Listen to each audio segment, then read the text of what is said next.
Welcome back to What the Flag. We are still amidst the crazy international week.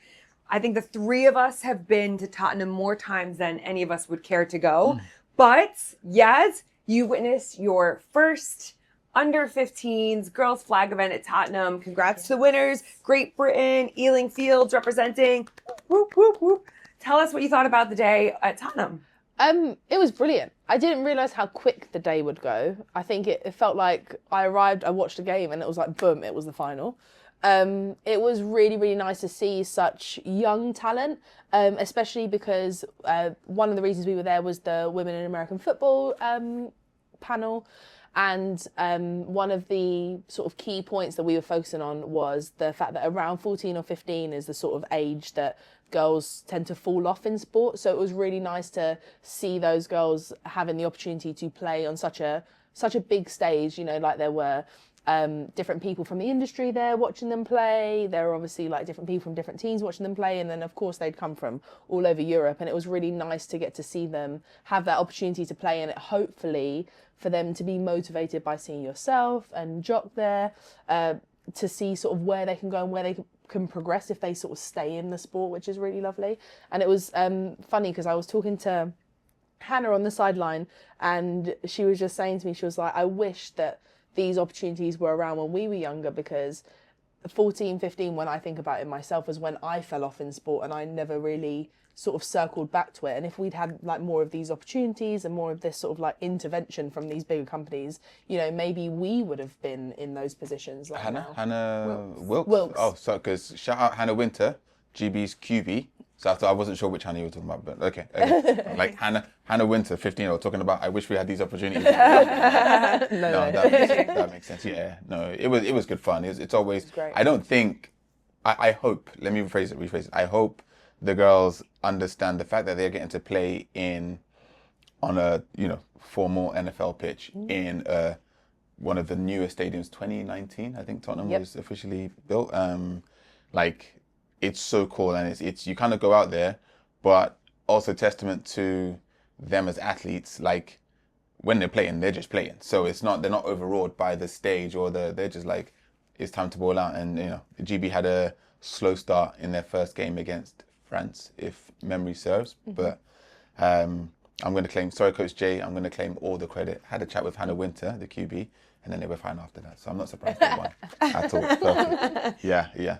Thank you for sharing your words of wisdom with the team. Always, anytime. They were phenomenal, and it came down to GB versus Germany. So in essence, this international competition is where all these girls teams that have qualified across Europe have won their regional tournaments, and then they come together and they play every year during the international week.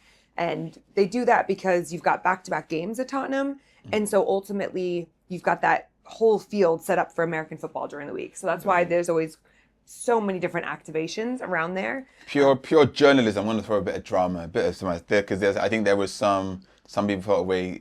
So they are supposed to be school teams, and I think there is some controversy around. I got a lot of messages from Spain and Austria around where were like some of the French team from, and so on and so forth. But I think ultimately the hook we hang our coat on is that the girls, they have a chance to play, and they have a chance to experience something that's proper. So the more that, like Hannah Wilkes was saying, the more that these opportunities are there, it's ultimately, if it's done in the right way, if it's allowed to cascade down when people go back home and stuff, then it should be well. But I just really hope that people do things in the right way in terms of making sure that that opportunity then is spread out to a lot more girls and a lot more schools, in their different localities as we go. So yeah. Yeah, and the teams that were all playing there were represented by the different NFL clubs that kind of supported them. So GB and the Jets keep winning. I know the Bears are trying so hard. And France and Saints, exactly. And Germany and the Chiefs, who came second. So Austria had the Patriots. I mean, there's a lot of links in there. It's really good. Sorry to. I was blinking. I was trying to like, who else did we have in there? I think it's a lot of positive engagement. Yeah. And it just needs to keep growing. People need to keep being involved. And I think that's why the fact that we did it, they shout out Claire Parnell, who put on a Women in American Football panel at the same time. So you had a bunch of different people with, different social media influence, not me. And She was on the panel. I was on the panel, I was. And Jochebed, who I'm just, Jochebed Frimpong, if you've not followed her, follow her journey. She is one of our youngest GB flag players, just made the team this year, but impactful from day dot, basically. And to have all those people in the audience, all the different media outlets, they then went and watched the girls' finals. So they got to see flag in action, and then they got to try playing flag at the end of it, which is always so fun. And then, looking back at this past weekend with the international games, I mean, the NFL, to give them credit, is continuing to try and put flag football on these pedestals, right? Yeah. So GB having the opportunity to come out at 2 minutes and be recognized, got her own suite and everything. Sat with the commissioner. They went and sat in with the commissioner, met Emma Hayes, my idol. Ted Lasso was there. Yes. Oh, that's really, I'm here for Ted Lasso. Picture. Yeah. Him and Hannah Waddingham, I'm obsessed. I'm in love with both. The best. What a duo. What a duo. Who? Hannah Waddingham. Rebecca from I just Ted showed Lasso. you her picture. Oh, I don't know real names. Rebecca, innit? She's Rebecca. I don't know Hannah Waddingham. She's a queen. Yes. I love her. She's sorry. Yeah, Ted Lasso, we love you. No. Yeah. If you're watching, I just did the lion thing. The lion pose that she did. See? But yes, I mean, so much going on, continuing to happen. We've got the celebrity flag game happening this Saturday. Yes. I mean, that in its own right is going to be slightly mad. Just to run you through the teams, because we have 2 different teams. You've got Team Gunna versus Team H. So Team... I had Ghana just, I was like... I like the way she says Ghana. Ghana. Team Ghana. Ghana. So Deanna, our girl Deanna, playing QB. Ocho Cinco, let's go.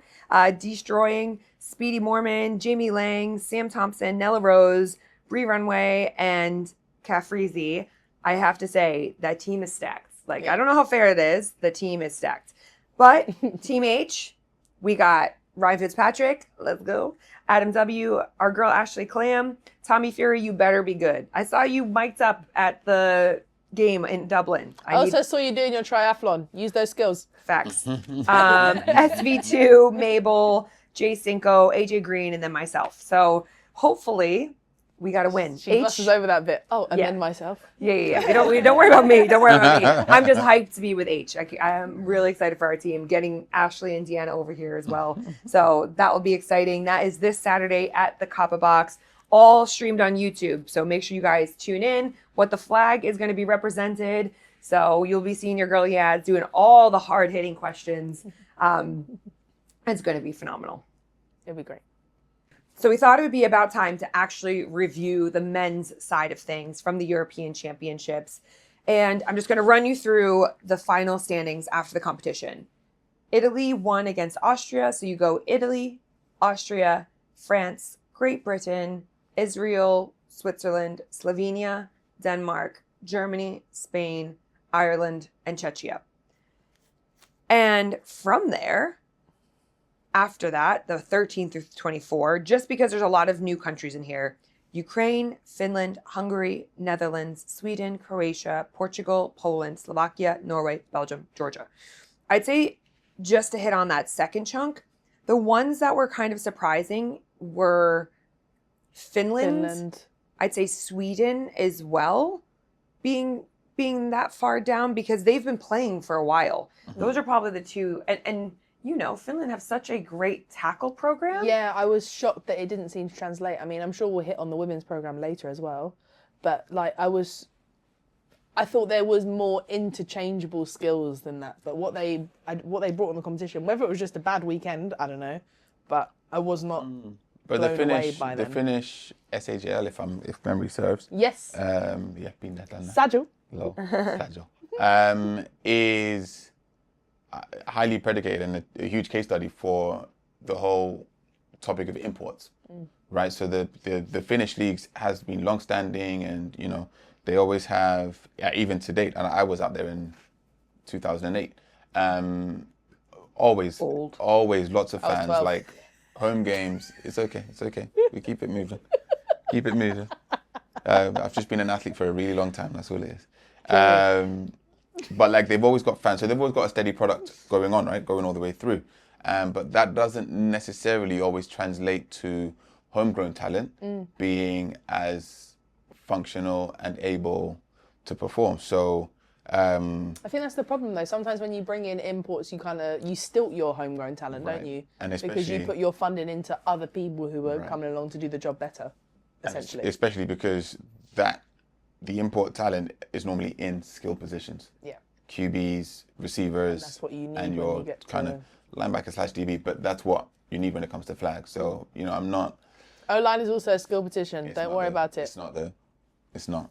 But that's where the GFL and the ELF, like the European League of Football, German League of Football, German Football League, that's where they've done a nice job of, okay, you can bring in a certain amount of talent. I know we're going off script a little bit, but you bring in a certain amount of talent, and on the field, you're only allowed 2 Americans on the field at a time. It was the same. right? It was the same in Finland. Same. And you rules. still felt like, But it's the same in Germany. Like how many of the German national team? I don't know the actual number, but how many of the German national team this year are from tackle? Right. If you take Not as many. Shout out Kimmy from Finland, though. I had you in Potsdam, way to represent out there. But it's like Ben Cleaver, Fabi Achenbach, like so many of their team have been perennial flag players. So, that's why I think it's almost so surprising when I know I said we've gone to Germany from Finland, but like it's so surprising when the German results, because they've got a steady stream, it seems, of flag athletes and flag players. So just to confirm, Germany is ranked number 9, and I think the reason that this is such an issue is because at the World Championships they dropped, right? And that was unexpected. And now to be 9th position with a ton of funding, with a ton of investment. And not reigning anymore. They were reigning European champions. That's not like, so in literally a span of 3 international IFAF competitions, you've gone from winning the men's to then going, I don't know, I think they're like 12th, I want to say, in Worlds. The number was not good, not good at all. And they will say the same for what they were expecting. From Worlds, I think there was a whole shift and change in coaching staff. Basically sacked everyone, someone else and in. then Was it a coach from Mexico? Yeah, Coach, Alan Said and Salazar.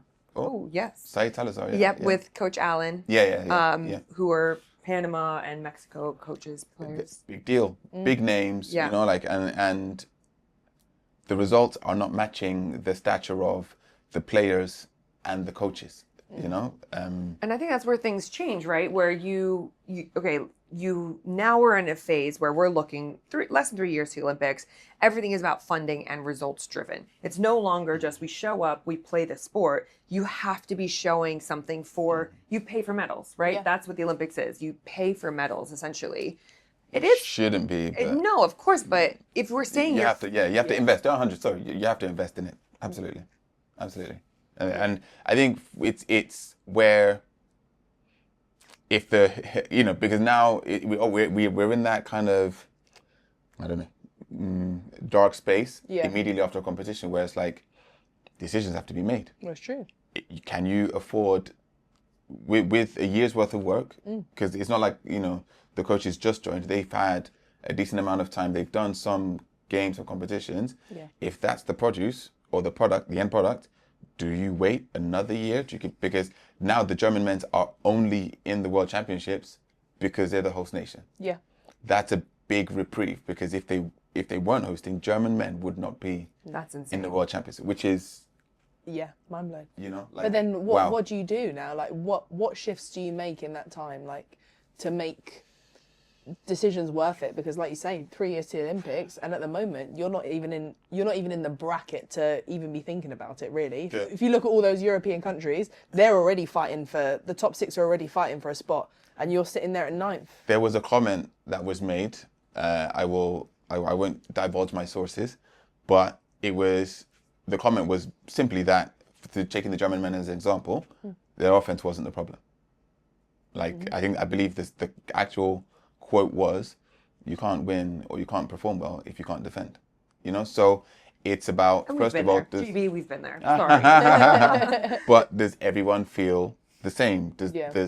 Do the decision makers, the people that hold the purse strings, like, do they feel the same? Because if they do, then where do you have to make those changes? Is it the players? Is it the Well, this is coaching? the question. If you're going to change either of those, you can't wait. There's no time, you know? So is it a case of actually flag's gone from no money, no, to now being such a tight field area working space that actually, if you don't do well, heads roll, you know, Black Monday in the NFL, like if you had a bad season, like once the season's done, we're waiting. But then the question is who evaluates that, right? Yeah. And I think that there's similar conversations going, you know, women's side of Germany, men's side of Germany, whatever that looks like. Who is the head of national programs? In the UK, we've got Jason Scott. He's head of national programs. So who is that for Germany to really have those evaluation processes? And you know, even something that's come up as well off the back of this is international global flag, right? NFL global flag ambassadors. You know, people are saying, well, if you're not playing, should you be a global flag ambassador? Yeah. And that's slightly different. Like if you're not winning, should you be? It doesn't. And that's I think if you're an ambassador of the sport, you're an ambassador of the sport, and I don't think it's reflective on. But if your how team you is play. trash, no, sorry. But how you play. Well, so Benny's the only male global flag ambassador. Yeah. Who Benjamin Cleaver is the quarterback for Team Germany. But there's a lot of girls right now who are global flag ambassadors who have not made the teams. And I mean, I'm the potential of that in the future, right? I will be cut at some point. And does that mean that I'm no longer good? I feel like And I feel like as long as you have that playing experience, I think that's what they're looking for. I think it'd be hard to be an ambassador of something if you've never been involved in the sport like at all. But what if you've not been good?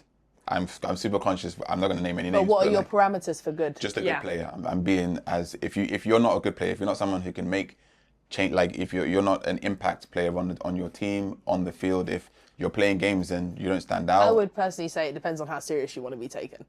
Like, But it's whether you get that job or not, I guess it's subjective to the person who's choosing them. I think in terms of like people actually like seeing you as that ambassador, as that role model, I think that would depend. That would on, because and it's like let's call a spade a spade. I'm like, and this is what we do here, right? So I'm like, there is a whole raft of people who are like.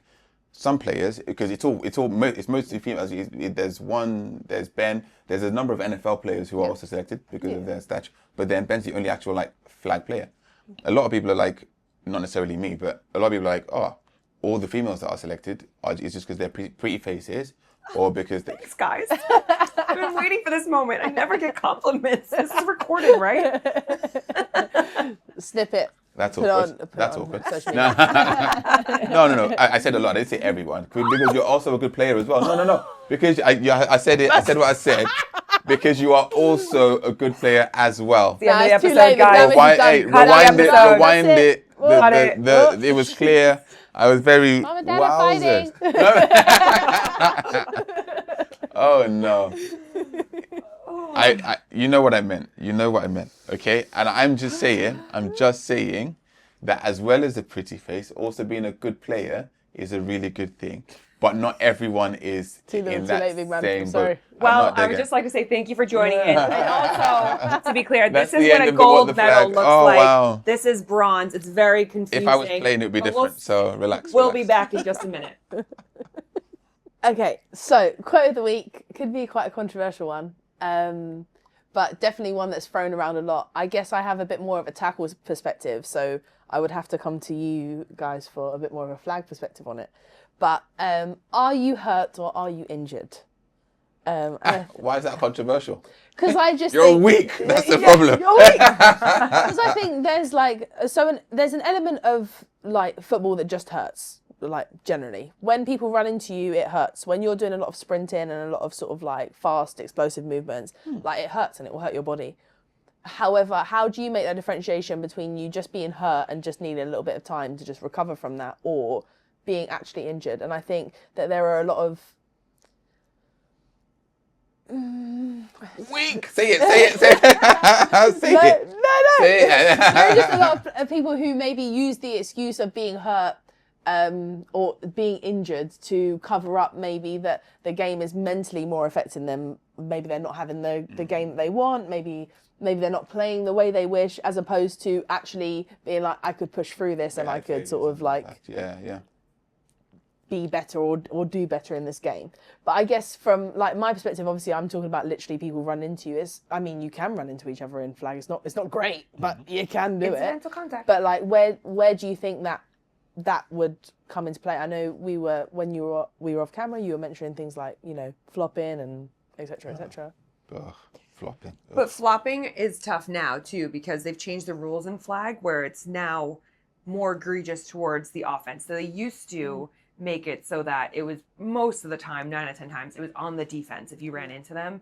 But now it is 9 out of 10 on the offensive player. So you have to be able to control. That's always fair, though. It's soft. Definitely not. If you're turned like this to catch the ball, and then you turn around. It happened yesterday in the under 15s. Yeah. And then you turn around and like the person waiting to pull your flag is just there. Yeah. You're going to get but they go and stand there. I'm like, exactly. But for me, the reason I did it, one of the reasons I detest it is because American football is a game where you try and stay on your feet. You try and get further. You try and like offense and defense. You know, if you're making a tackle, you don't want to get run over, so you stand your ground, right?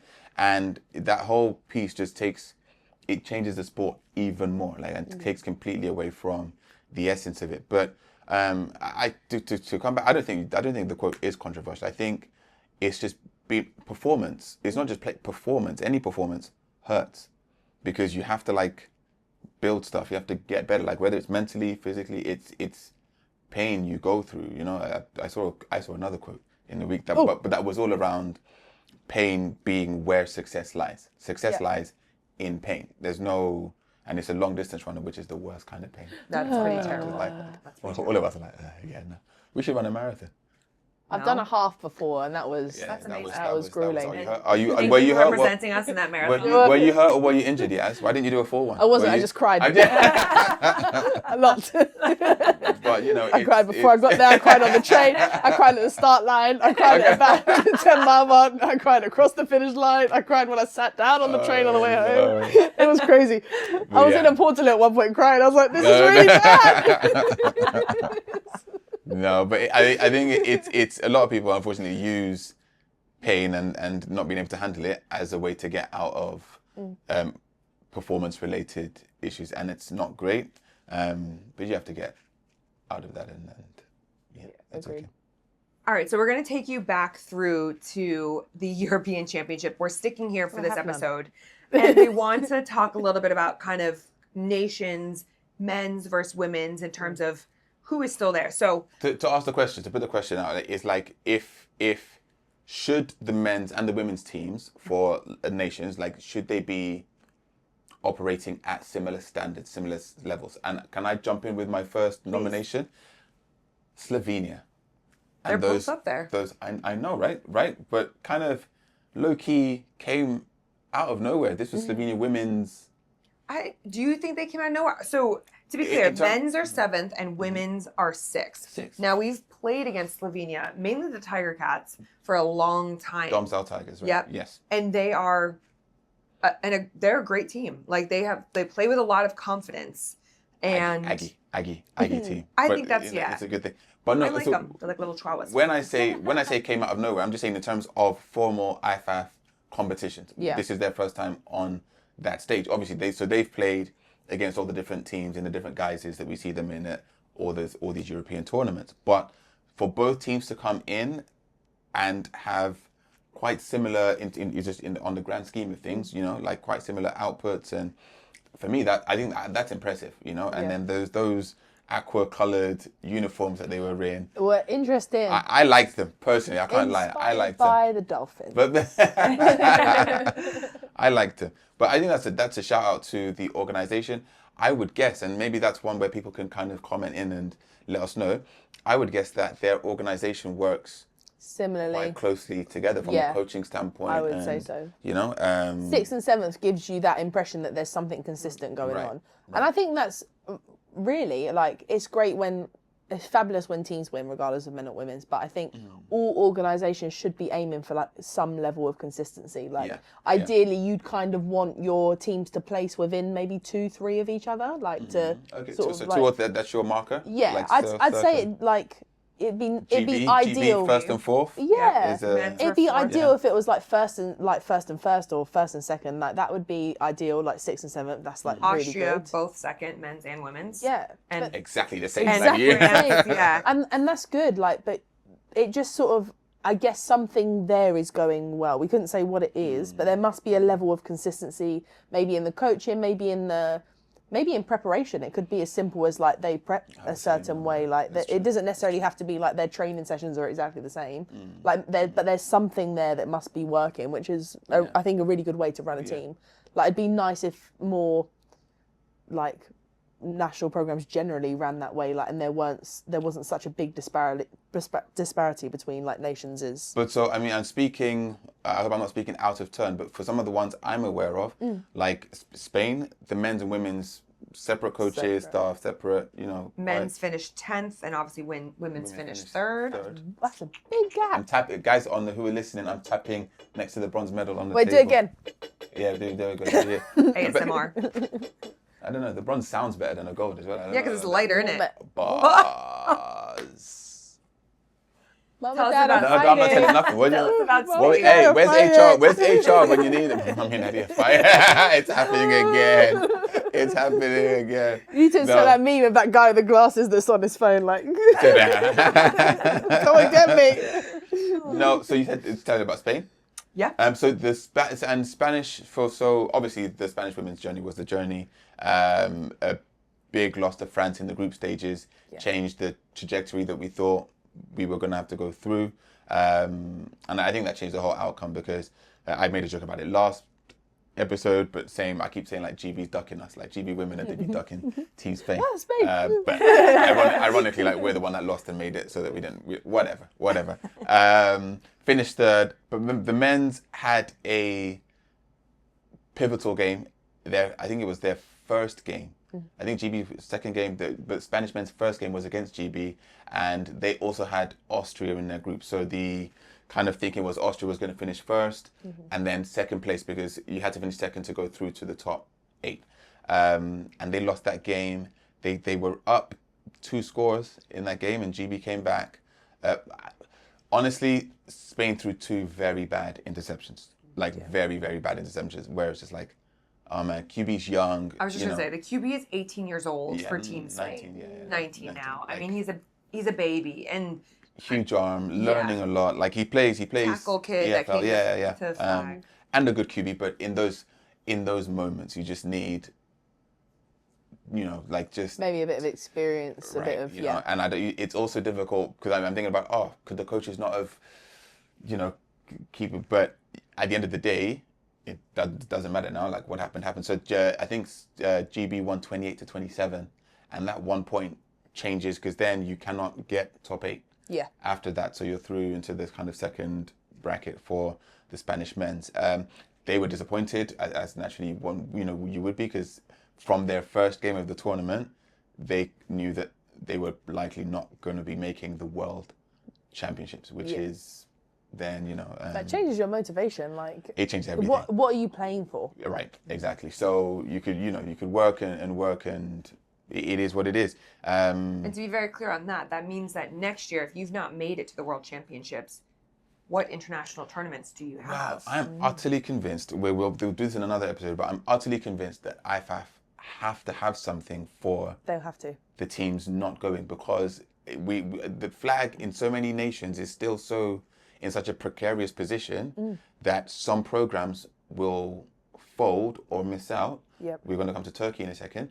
Right, from not having that level of competition next year. Well, they'll have to have something, because coming into Olympic qualification year, you can't tell me they're just using the world games as the sole. Because what if massive changes happen in that? It's only 6 teams in the Olympics, so you could use that. There's no. So harsh. It would be harsh, but why are they looking below the top 16 teams in the world? Because in the World Games, they don't include any of your African teams. They don't include Jamaica. They don't there's so many the World Championships. You've got over 100 countries playing. Yeah. But in the World Championships is the top 16 from these continentals, technically speaking. Agreed. So. But then do you take all 3 Americas? Is that fair to take. To the World Championships? Yeah, no, to the Olympics. Because the odds of them, we don't have enough the time. odds of them placing thoughts. in the top 6 is quite high based on like. Oh, so one argument was, why don't you just? I know why, but the argument was, why don't you just take the top 6 ranked teams in the world to the Olympics? They're the best teams. They deserve it. But if you do that, but then you've got exactly. You're basically representing America, and then you're leaving the rest of the world to fight for 3 positions. That's so unfair. The other piece of it is, you look at all of the continentals. In Europe, there were 24 men's teams, right? I want to say America's was 10, I want to say. Asia Oceania will be 13. Off the top, I'm just throwing numbers out. So and that's why there's more spaces for European teams at the World Championships in 2026, right? So I think of the 16, I think maybe something like 7, depending on the men's or the women's, are for European teams. And then the rest are divvied out. There's 1 African team, 5 Americas, and then I think it's 3 or 2. Quick maths, I'm lagging. But it's all of these things, because then you look at Italy, just to kind of try and pull back to where we're going. Like Italy's men won, women's came 7th. They got the last place because Germany qualified as one of the. Yeah, Germany was 5th, Slovenia 6th, Italy 7th. Awkwardly, because the German men finished out of the top 7, it means only the top 6 teams. Yeah. Which is Italy, Austria, France, Great Britain, Israel, and Switzerland. Yeah. So Slovenia is not included. It's not included because Germany didn't do their job. You could, but like Slovenia women are included. And again, even that throws, there's so many questions that come up, because as the national governing body for Slovenia, Spain, same, arguably, like, do you invest as much in the side of the team that made it, or in all those cases women's, awkward, right, than you do in the men's, because, hey, the women's are the one that are going to, or do you still split it 50-50? Right. GB would have had, but I mean, GB's men made a huge leap. Yeah, they did so well. To finish 4th. I think last Euros was 10th maybe. It might have even been 12th. Worlds similar. I think 12th world. Maybe. Yeah. I don't know. But those are like, so that's a huge leap for them from a Euro standpoint. Yeah. Now you have to go. World Championships next year is going to be night and day different, because you've got 16 teams. Normally in those tournaments, you have maybe 5 top teams, realistically. But actually, next year, like, everyone's going to be able to play. Then we start seeing, like, right, so really who is who and what's what in terms of it goes. So it will be interesting. I think there are a lot of questions unanswered, and the soap opera just keeps evolving, because I'm sure that, we've not heard any news of anyone being sacked yet after the Continentals. It doesn't come out like that, though. I don't think it's as open. No. It's not like they're announcing. It seems quite hush-hush, and then all of a sudden you're like, where did that one go? Ooh, or, hey, we've hired this new coach. And you're like, ooh, what happened to the last one? My network is here we go. deep and rich and far-reaching. Okay. Kettle anyone? If someone had any tea, I would have felt something on the web, like I would have felt a little jingle over there. A little pulling, a tugging. Yeah, something's happening. But nothing's come out yet, so it will be interesting. Very much so. Here we go. So we're finna finish with a game. We're gonna finish with a game. Ghana, see what I did there? See? Hey. Lol. Come on the show. I had a big argument with my team Spain girls, because I was like, I'm going to introduce the game in a second, but as someone who is super empathetic, who understands people and has to work with them, I was like, me. I was like, I was going to be great. He compliments himself. Empathetic. Can I? All right. Super. Listen, walk in these shoes. Anyway, point being. Remember the first episode segment. 1. Yeah. Let's go back to part 1, segment 1. Yeah. Point being, I was not very good at this game when we played. It was really awkward. Okay. But in essence, it's basically, I'm going to say 3, 2, 1. You're both going to say any word in the world. Anything, any item, any word, okay? And then what we're trying to do is get you both to land on the same word. So we're going to go 3, 2, 1, you say whatever. And then you have those 2 words. And hopefully the combination of those words, or whatever you both think, one word that joins those 2. We're going to do the same word? Look. If you do the same first word, don't do medals or anything like that. That's trash. Okay, so change. No, I think we know what we're going to do. I think we just have to think about it. Oh my goodness. You're you're supposed to start with a random word. Don't try and be the same. I have got a random word. I just think we're going to get the same one. We're going to give it a go. All right. 3, 2, 1. Football. Oh! Okay, that was close though. Okay. We're on the Flag Football podcast, and one said flag and one said That was perfect. good. This will be We've interesting. won the game. You haven't won the game. No, at all. we've got to get the same You have to one. say the same Next one, words, next though. one. You have to say the same Think word. about it. Flag, football, This is the problem here. flag, No, no. football. Ready? 3, 2, 1. Tackle. He said football. I told you. This is the problem I was here. gonna So say. we're still in the same ballpark. Okay. Okay, so we've got Okay. tackle and football. Yeah. Awkward. Okay. Let me give you both a clue. You cannot repeat a word that either one has just said. Okay? Tackle, football. Let's live where. 3, no, that's clues. No clues. 3, 2, 1. Office. Jeez Louise. What did you say? Office. Podcast. Tackle, football, office. No, we Yeah, knew. 'cause we're filming We're in in a podcast. Yeah. Office podcast. It gets wild. This is good. We get wider on. They're going like this. They started right here and they're just like, we're going. Office. All right, office. No, wait. Give us time to think. No, there's no time. That's the Okay. whole point. I didn't even know what your word was. I didn't know what I'm Office, saying. I said podcast. Office podcast. Office podcast. 3, 2, 1. Camera. She I was didn't gonna even say a word. blessing. That's close though. Blessing and camera. Video. Studio, no one? Nah. This A is not podcast studio. office? This is not a Okay. studio, no. Again, your finger's too okay, let's literal. go. It's not about Okay. that. All right. So what are the two words? We're going to go back to office and podcast. Office because podcast, one but we said can't say blessing. camera. Office podcast. Okay. 3, 2, 1. Video. Recording. Oh, come on. That's like the It's not, same it's not thing. though. It's not. It Sorry. is. You're Oh. recording It a has video. to be Video. the same. Recording. Video recording. She has no clue. 3, 2, I can't. 1. Microphone.